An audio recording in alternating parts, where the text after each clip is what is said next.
Welcome to Gospel Tangents, the best source for Mormon history, science, and theology. I'm Rick Bennett.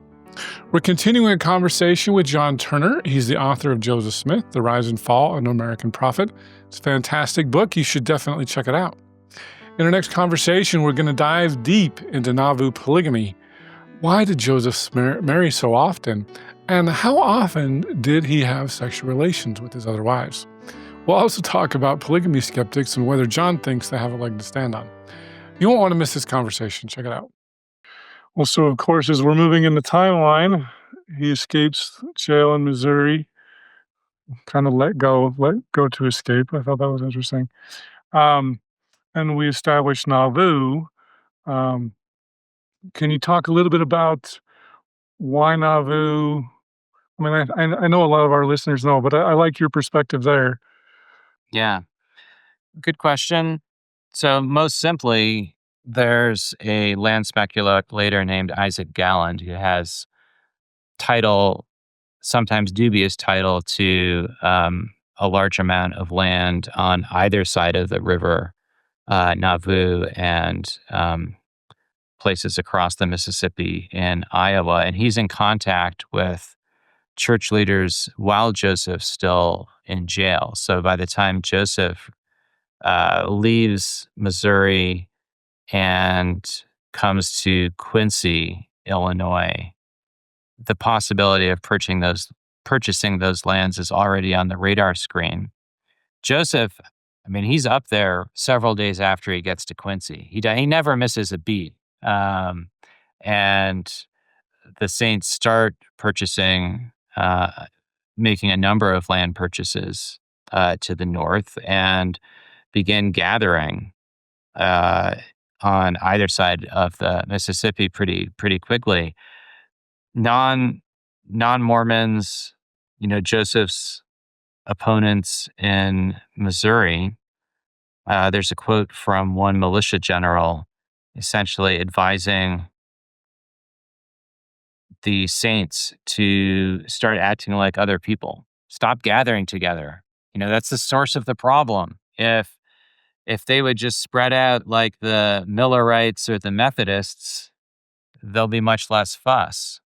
But Joseph doesn't tend to back down and really reconsider his course when he faces setbacks. He tended to double or triple down on his vision. And so he just doesn't miss a beat. They start gathering again almost immediately. They build an even larger community in Nauvoo. It's a community that apparently rivals Chicago as the largest city in Illinois by 1844. So it's pretty remarkable, and it's just instead of an interruption or a slowdown, it's an acceleration of Joseph's vision in the years after 1839. Okay. And of course, once we get into the Nauvoo period, now we can dive back into polygamy. One of the things, I guess, the biggest weakness that most people talk about Richard Bushman's book, which is funny to me, because when I started reading Bushman's book about polygamy, it was all new to me, and it made me sick to my stomach. But it's the weakest part of his book. He doesn't go into 700 pages. He doesn't go into polygamy enough. But did I do enough? You did. I thought it was great, and it was fast paced because if I remember right, because I was trying to take notes, I want to say Joseph picked up a dozen wives in 1842. The pace was just astonishing to me as I read through your book, and I was trying to take notes and just be like, how is he doing this so often? And you talked about being reckless there. And of course, we've also got I'll try to use the more polite term, the polygamy skeptics or the monogamy affirmers who say this didn't happen. Well, I'm a monogamy affirmer, at least for my own personal life. So I'm a polygamy skeptic. I don't think it was a good idea. Because I know in Jana Reese's interview, you had said that the evidence was overwhelming. Larry Foster has said the same thing. Most people say the same thing. most scholars, I will say it that way. Um, can you talk about Joseph's polygamy? And because you did say there's a lot of conflicting accounts, and it's kind of hard to, especially date exact timelines. Can you talk about the polygamy evidence there, especially with 1842, let's say? Sure. I mean, it's a big subject. Yeah. So I will say, in terms of the evidence that we don't have enough of, what we don't have enough of is evidence that gets us inside Joseph Smith's mind to help us really know what he's thinking and experiencing and intending And during you these said he years. obscured the evidence a lot too, purposely. Well, he takes pains to keep this quiet, Right. for sure. Um, so, what we do have is a lot of evidence about his activities from his associates, from a number of his plural wives. So, some of that evidence is more contemporary than others. So, the William Clayton Journal is a fantastic and extensive contemporary account. So you didn't find it was a forgery? No, I don't think it's a forgery. I think it And you really, said it was contemporary too. yes. Now, I mean, sometimes people would make notes and then rewrite their journals subsequently, but Clayton's journal also lines up with some strictly contemporary sources from the early 1840s. So there's no doubt in my mind that it's a reliable account of Joseph's polygamy, and it's a pretty good window into quite a few things from um, 1843, 1844 in particular. So there's that. There is also a lot of information in journals kept by Willard Richards and others and Brigham Young that line up with um, affidavits about Joseph's plural marriage. And even, you take very late sources like the Temple Lot testimony from a number of Joseph's wives and other individuals. Now, the church has a particular purpose there. It's in conflict, it's in a legal conflict, and it wants to affirm that Joseph practiced polygamy. The church doesn't want to make Joseph look bad. And if you look at the testimony of women like Emily Dow Partridge, it's not flattering for Joseph Smith. So I really don't think the church cooked this up. It just doesn't make any sense to me.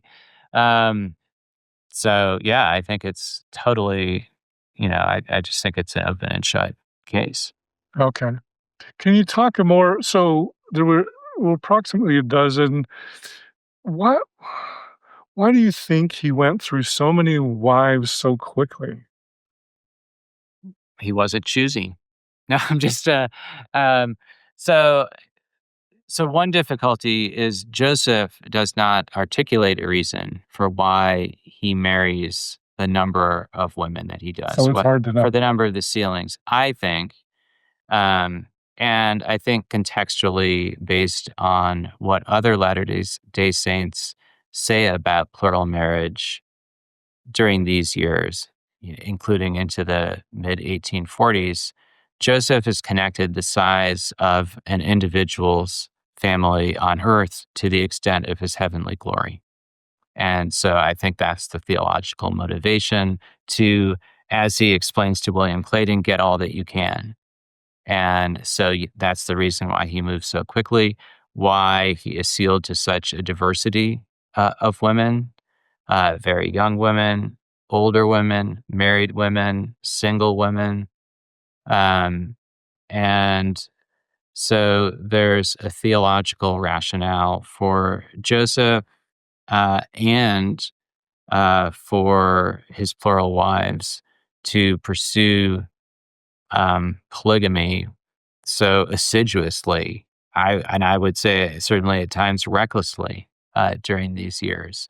If you simply needed to follow God's commandment to accept the new and everlasting covenant and marry plurally, one could have quietly and more secretively been sealed to two or three women. That's not Joseph's approach, and he continues to pursue um, additional plural marriages even after this becomes a matter of public controversy in the summer of 1842. Often there are a number of, it's not just plural marriage, it's also politics and legal matters.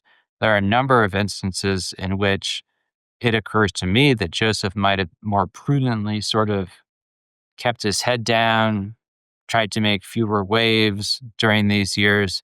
That just was not his approach in Nauvoo. And I think there's a real lack of caution and prudence in a number of Joseph's activities toward the end of his life. Okay. Can you talk about sexual relations? Do you think that happened frequently, infrequently? That's a great question. So, well, not having been a fly on the wall, I'll tell you what I think. But I think we have to be with polygamy. We have to be pretty clear, be and willing to make a distinction between what we can document and what we see as a reasonable explanation or supposition. Okay. So, in terms of what we can document, we know that some of the marriages were consummated. You know, take what was probably the first plural marriage to Louisa Beaman, Joseph Bates. So you don't count Fanny as the first? I do not count Fanny as the first. Interesting. I don't see her as a plural wife. Okay. It was a dirty, nasty, filthy affair or scrape? Exactly. And so, but take Louisa Beaman as the first. Joseph Bates Noble says that after the sealing, he essentially sees the two of them go into a house. I forget exactly. Maybe he says he sees them in bed together. I can't remember the exact phrase, but his clear testimony is, at least to a significant extent, I was a witness to this plural marriage and it was consummated. And a number of plural wives say the same thing. There are some wives, such as Zina Huntington, who's a little coy about whether it might have been consummated. I think a lot of women generally prefer not to be asked about, not just women, a lot of people prefer not to be asked about their intimate lives. So, number one, we can say some of the plural marriages were consummated. This wasn't just ceremonial. Secondly, there's a lot of incidents, but we can't say that we know that all of the marriages were consummated. We just don't know. It may be that most of the sealings to already married women, it may be that they weren't consummated. It may be that what they were. It may be that sealings to very young women, such as Helen Mar Kimball, who was 14, it may be that that marriage was consummated, but perhaps not. There was the idea in 1850s Utah that men could take girls as young as 12 or 13 as plural wives. Brigham Young would advise them to wait a few years. I remember reading that. So, yeah. So I definitely think that's possible. So, because I asked Todd Compton this years ago, and I said, "Do you agree with Brian Hales that the teenage brides likely did not involve sexual relations?" And he said yes, which I was surprised that he said that. But would you agree with that? I didn't think Todd was so definitive on that. I don't know that he was definitive. Yeah, my sense is his default position is more, Joseph understood these as marriages that you would expect to have been consummated. But Todd's not here to weigh in right now, so. Well, you can watch my old interview. Yeah. So I think we don't know, and I think historians do themselves and their readers a favor when saying they don't know. Mm-hmm. So I've sort of talked about what we do know and what we don't know.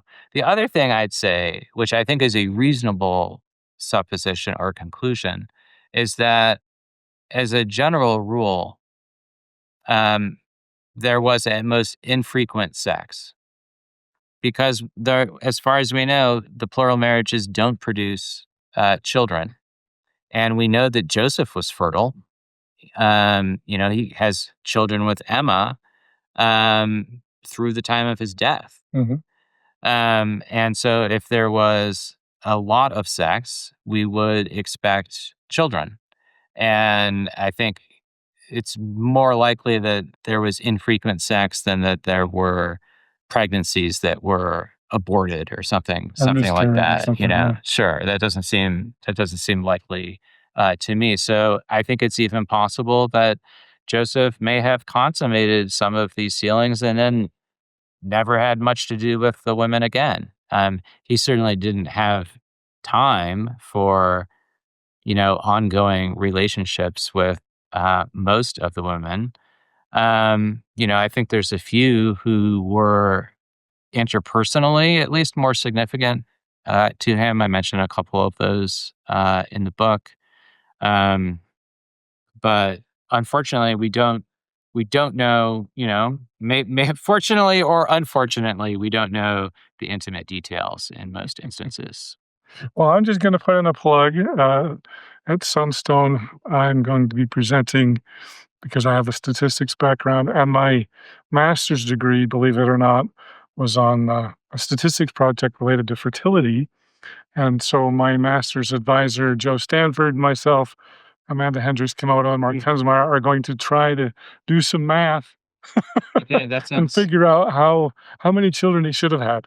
okay. And so maybe I know you're coming to Sunstone, so maybe you'll have to come. What do you think about my supposition? Oh, I agree. I think it was unlikely, infrequent. I shouldn't say unlikely, infrequent, and we'll run the numbers. Mhm. So, that has, I don't know if that's, poses difficulties for arguments that plural marriage was only about sex.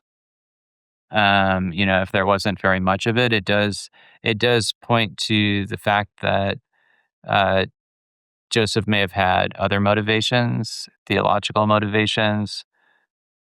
If Joseph did have sincere theological motivations, that doesn't, in my opinion, absolve him of, um, in my opinion, behaving inappropriately in many instances to women, their families, some of his associates to whose wives Joseph posed. So, I think there's a lot of things that are troubling about the way that Joseph pursues plural marriage. At the same time, I don't reduce it to Joseph's sex drive. well, and the funny thing to me, I just had a conversation with a listener who believes Joseph didn't practice polygamy, but if he did, we had a conversation. It was like Mick Jagger or Wilt Chamberlain. Joseph was like desired by lots of people, and he was having sex all the time. And I said to him, "Is there no middle ground? Yeah. It's either nothing or every night or every other night." And I don't understand. I think there are way too many people who get polarized. I mean, Joseph is a polarizing figure, but it's either nothing or everything. Yeah. So, Well, and I think I think often we lack information. yeah, for sure. I hope you enjoyed our conversation with Dr. John Turner. He's the author of Joseph Smith, The Rise and Fall of an American Prophet. If you don't have this, it's an amazing biography, and you should definitely pick it up. In our next conversation, we're going to be talking about the end of Joseph's life, habeas corpus, and John's impressions of Joseph Smith, but it's only available to newsletter subscribers. Go to gospeltangents.com/newsletter, and I'll send you a secret link to the final part of our conversation. So sign up today. By the way, when he does submit to arrest, the irony is then the mob comes and kills him. So, he had good reason to want to evade arrest. It sort of shows just the weakness of the legal and political system in Illinois in the early 1840s. Thanks for listening, and I hope you to continue to enjoy Gospel Tangents. Consider becoming a Patreon or go to gospeltangents.com/shop, and you can get a cool tie, a hat, or even a nice mug. You can also get a sweatshirt. So check it out at gospeltangents.com/shop.